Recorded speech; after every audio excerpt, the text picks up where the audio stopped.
Hello students, welcome to MKH। मैं स्नेहा सिंगाडिया और आज हम आपकी भूगोल का चैप्टर नंबर 8 करने वाले हैं। मानव पर्यावरण अन्योन्य क्रिया, उष्णकटिबंधीय और उपोष्ण प्रदेश। रेणुका बहुत उत्साहित थी। उसके चाचा श्रीकांत लगभग 4 महीने के बाद आज घर में थे। वह एक वन्यजीव फोटोग्राफर थे तथा बहुत यात्रा करते थे। बहुत छोटी उम्र में ही रेणुका की रुचि वन्यजीव और वनों में थी। जब उसके चाचा ने प्रकृति संबंधी पुस्तकों से उसका परिचय कराया, दूरस्थ भूस्थल और वहां रहने वाले लोगों की तस्वीरें उसे हमेशा आकर्षित करती थी। विश्व के विभिन्न भागों के निवासियों की यहाँ पर जो है फोटो दी गई है। देखिएगा आप इस फोटो को अच्छे से।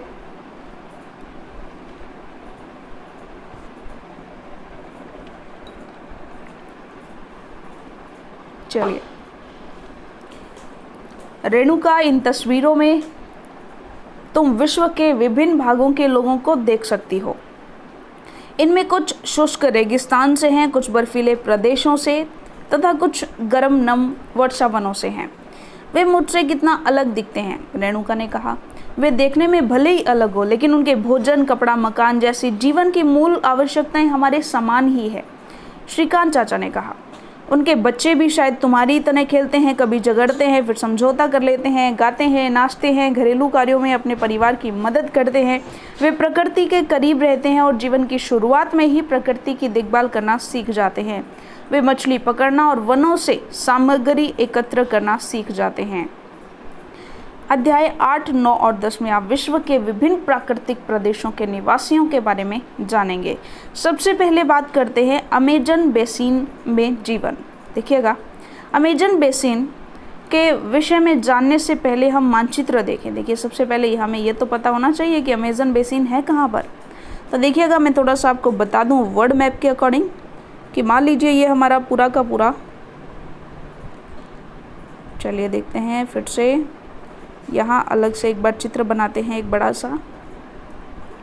मान लीजिए कि ये हमारा पूरा विश्व का नक्शा है। तो विश्व के नक्शे में इधर जो है आप जानते हैं कि हमारा जो है एशिया महाद्वीप है, इसी के साथ यहाँ पर यूरोप महाद्वीप है, और यहाँ पर जो है अफ्रीका महाद्वीप है, यहाँ पर ऑस्ट्रेलिया महाद्वीप है, और नीचे जो है हम जानते हैं कि अंटार्कटिका है। तो यही जो है यहाँ पर इस तरह से उत्तरी अमेरिका है, और इसी के साथ लगता हुआ इस तरह से दक्षिणी अमेरिका है। तो हम बात कर रहे हैं इस दक्षिणी अमेरिका महाद्वीप की। कौन से महाद्वीप की? इस दक्षिणी अमेरिका महाद्वीप की हम बात यहाँ पर कर रहे हैं। तो बात करते हैं दक्षिणी अमेरिका महाद्वीप की। तो देखिएगा, यहाँ पर ये जो चित्र है ये पूरा का पूरा दक्षिणी अमेरिका महाद्वीप यहाँ पर दिखाया गया है। ये पूरा का पूरा ये दक्षिणी अमेरिका महाद्वीप है। और देखिएगा, यहाँ पर Chile, Argentina, Paraguay, Uruguay, Brazil, Bolivia, Peru, Ecuador, Colombia, Venezuela, Guyana, Suriname, French Guiana, ये सभी यहाँ के देश हैं। और सबसे बड़ा देश यहाँ का ये देखिएगा, ये ब्राज़ील, ठीक है। और इसी ब्राज़ील में यहाँ से देखिएगा, यहाँ से ये जो नदी है, यहाँ पर अमेजन की बहुत सारी सहायक नदियाँ, चलिए इनको मिटा देते हैं ताकि आपको अच्छे से दिखाई दे। तो देखिएगा, यहाँ पर ये अमेजन नदी बहती है। बहुत सारी जो है नदियों की सहायक मिलकर के, और यहाँ से एक अमेजन नदी बहती है।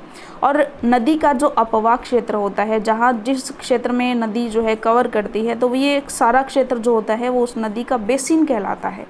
तो ये जो है ये पूरा क्षेत्र अमेजन बेसिन कहलाएगा, जो कि हाईलाइटेड भी है यहाँ हरे रंग से, ठीक है। चलिए, तो बात करते हैं अमेजन बेसिन में रहने वाले लोगों की। तो अमेजन बेसिन के विषय में जानने से पहले हमने मानचित्र देख लिया है। ध्यान दें कि उष्णकटिबंधीय प्रदेश कर्क रेखा और मकर रेखा के मध्य स्थित होता है। भूमध्य रेखा के 10 डिग्री उत्तर से 10 डिग्री दक्षिण के मध्य में जो भाग होता है उसे भूमध्य रेखीय प्रदेश कहते हैं। और अमेजन नदी है जो वो इसी प्रदेश से होकर के बहती है। आप जानते हैं विश्व में अगर हम ताप कटिबंधों के अनुसार डिवाइड करें या अक्षांशों के अकॉर्डिंग दिखाएं, तो जो 10 डिग्री उत्तरी अक्षांश और 10 डिग्री जो दक्षिणी अक्षांश है, इनके मध्य का जो क्षेत्र है उसे भूमध्य सागरीय प्रदेश कहते हैं। और 23.5 डिग्री उत्तर और दक्षिण के बीच का जो क्षेत्र होता है इसे उष्णकटिबंधीय क्षेत्र कहते हैं।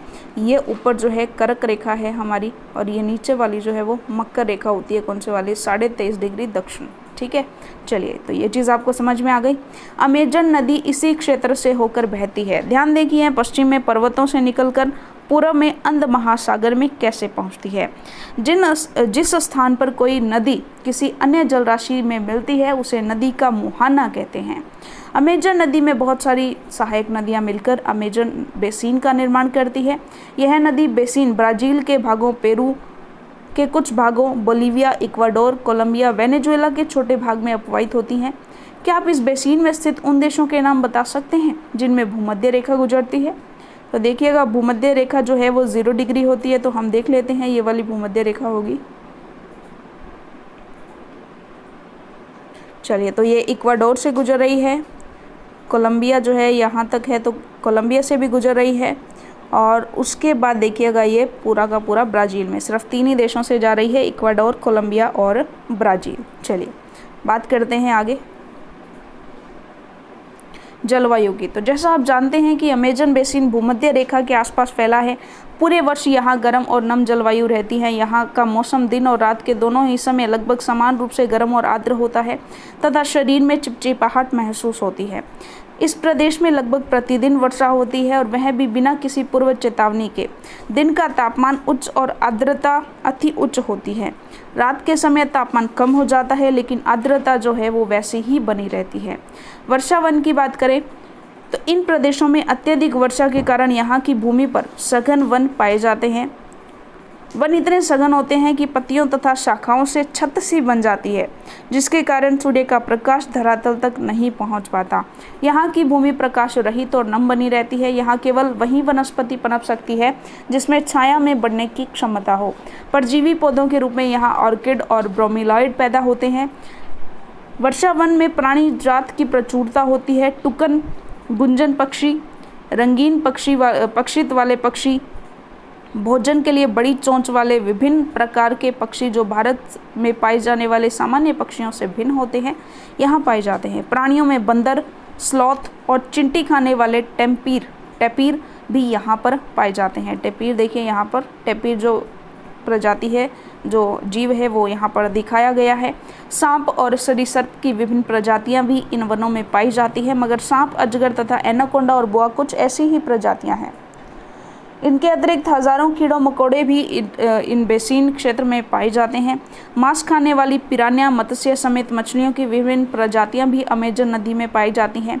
इस प्रकार जीवों की विविधता की दृष्टि से यह बेसिन असाधारण रूप से समृद्ध है।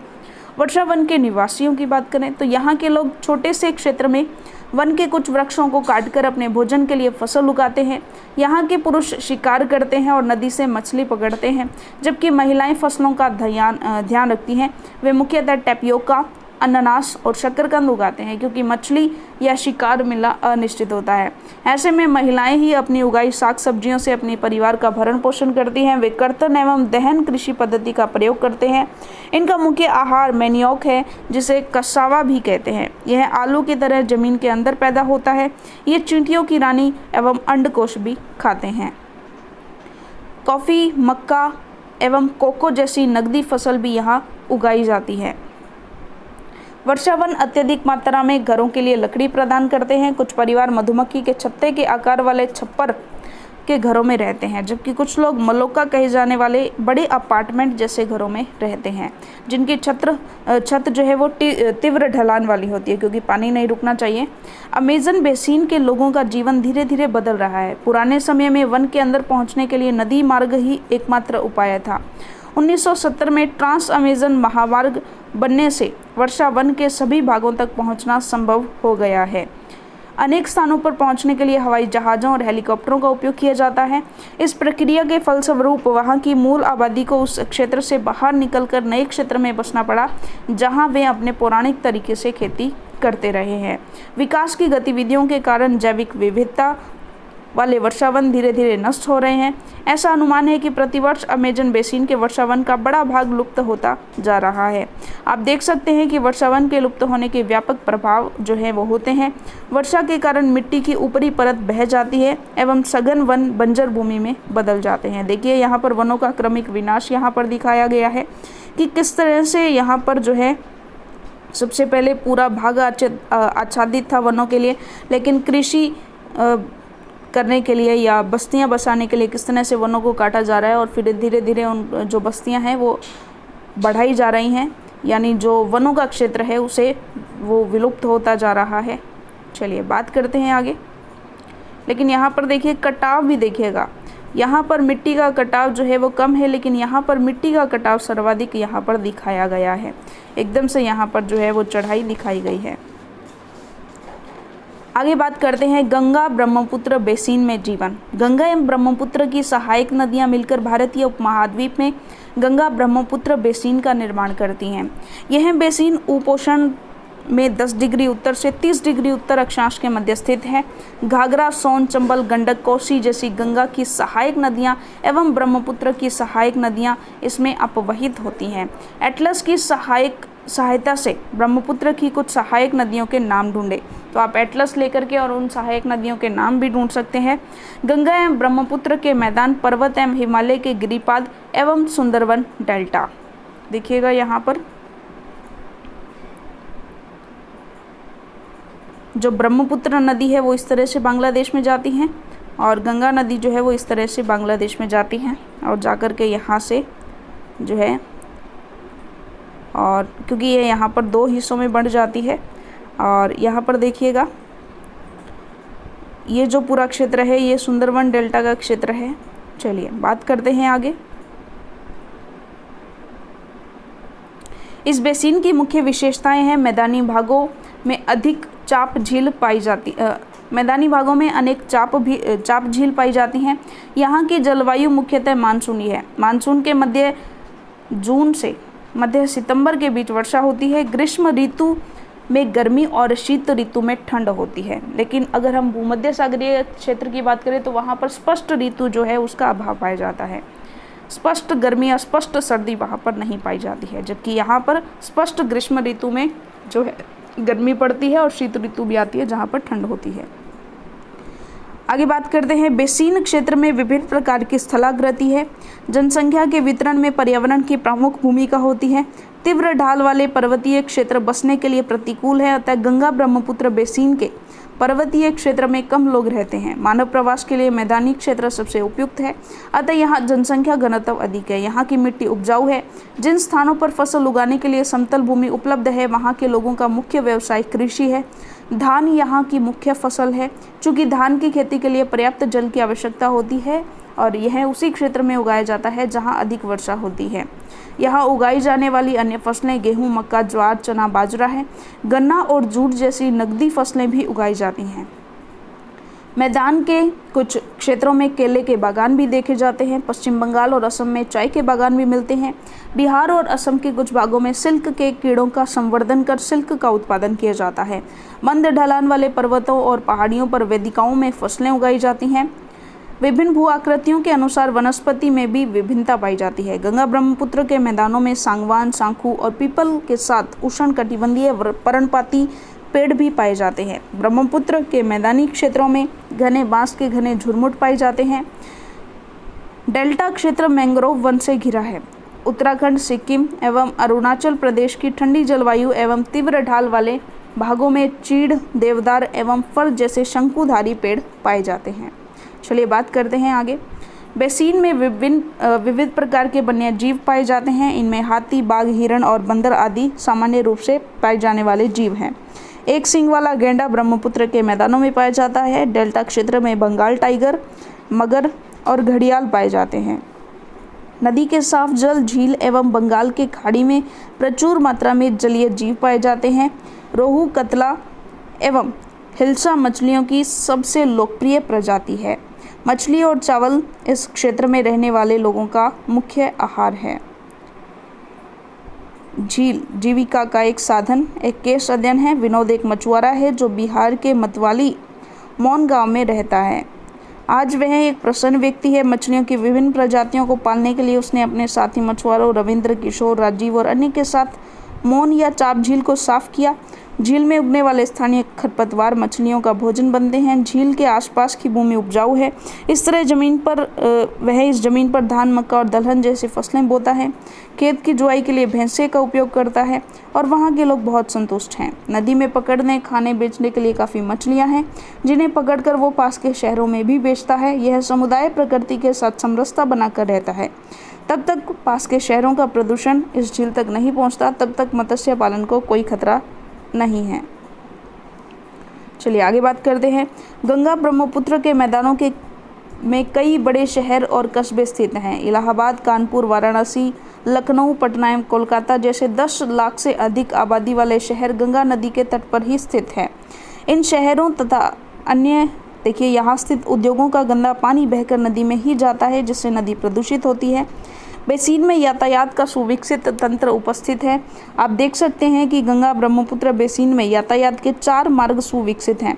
मैदानी इलाकों के लोग सड़क मार्ग और रेल मार्ग द्वारा एक स्थान से दूसरे स्थानों तक जाते हैं। नदी के तटीय क्षेत्रों में जल मार्ग यातायात का प्रभावशाली माध्यम है। कोलकाता हुगली नदी पर स्थित एक महत्वपूर्ण पतन है। मैदानी क्षेत्र में कई बड़े हवाई पतन भी स्थित हैं। पर्यटन इस बेसिन की एक महत्वपूर्ण क्रिया है। आगरा में यमुना के किनारे स्थित ताजमहल, इलाहाबाद में गंगा और यमुना नदी का संगम, उत्तर प्रदेश एवं बिहार में बौद्ध स्तूप, लखनऊ का इमामबाड़ा, असम का काजीरंगा एवं मानस वन्य प्राणी अभ्यारण्य तथा अरुणाचल प्रदेश की विशिष्ट जनजातीय संस्कृति जैसे कई दर्शनीय स्थल यहाँ पर मौजूद हैं। तो देखिए ये चीज़ हमने की। चलिए इसके जो प्रश्नोत्तर हैं वो PDF के माध्यम से देख लेते हैं। तो चलिएगा जो प्रश्नोत्तर हैं वो देख लेते हैं जल्दी से। पहला प्रश्न है, निम्न प्रश्नों के उत्तर दीजिए। उस महाद्वीप का नाम बताइए जो अमेजन बेसिन में स्थित है। तो दक्षिण अमेरिका महाद्वीप था हमारा, हमने देखा था। अमेजन बेसिन के लोग कौन सी फसलें उगाते हैं? तो खाद्य फसलों में तो टेपियोका, अनास, शकरकंद, मैनियोक और नकदी फसलों में देखें तो कॉफ़ी, मक्का और कोको। अमेजन के वर्षा वन में कौन से पक्षी पाए जाते हैं? तो हमने टुकन देखा था, गुंजन पक्षी, रंगीन पंखों वाले पक्षी, भोजन के लिए बड़ी चोंच वाले पक्षी भी वहाँ पर रहते हैं। गंगा नदी के तट पर कौन कौन से प्रमुख शहर हैं? तो इलाहाबाद, कानपुर, वाराणसी, लखनऊ, पटना और कोलकाता। एक सिंग वाले गैंडे कहाँ पाए जाते हैं? तो हमने देखा था ब्रह्मपुत्र के मैदानों में, यानी कि असम में। सही उत्तर पर निशान लगाना है हमें। टुकन क्या है? एक पक्षी है, हमें पता है। मैनियोक यहाँ का मुख्य भोजन है, तो कहाँ का? अफ्रीका का। कोलकाता किस नदी के तट पर स्थित है? हुगली नदी के तट पर स्थित है। देखें तो आगे नेक्स्ट है, देवदार एवं फर किसके प्रकार हैं? तो शंकुधारी वृक्ष के प्रकार हैं। शंकुधारी वृक्ष जो है वो कुछ इस तरीके के होते हैं, इस तरह के लंबे शंकु के आकार के वृक्ष होते हैं। चलिए आगे बात करते हैं। निम्नलिखित स्तंभों को सही जो है इनके जोड़े मिलाइएगा। तो देखिएगा यहाँ पर पहले का घ, यानी कि पहले को हम मिला देंगे गंगा के मैदान से सूती कपड़े। मलोका जो है वो ढालू छतें होती हैं। पिरान्या, पिरान्या देखिएगा ड़।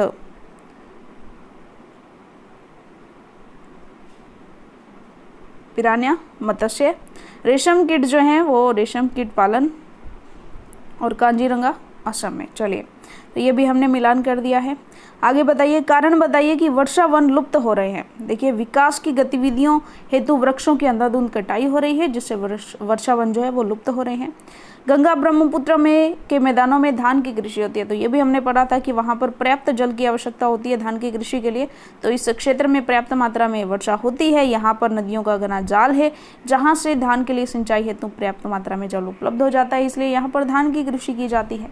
तो चलिए इसी के साथ हमारा अध्याय पूरा होता है और अगले अध्याय के साथ मिलेंगे हम हमारी अगली वीडियो में। तब तक के लिए धन्यवाद।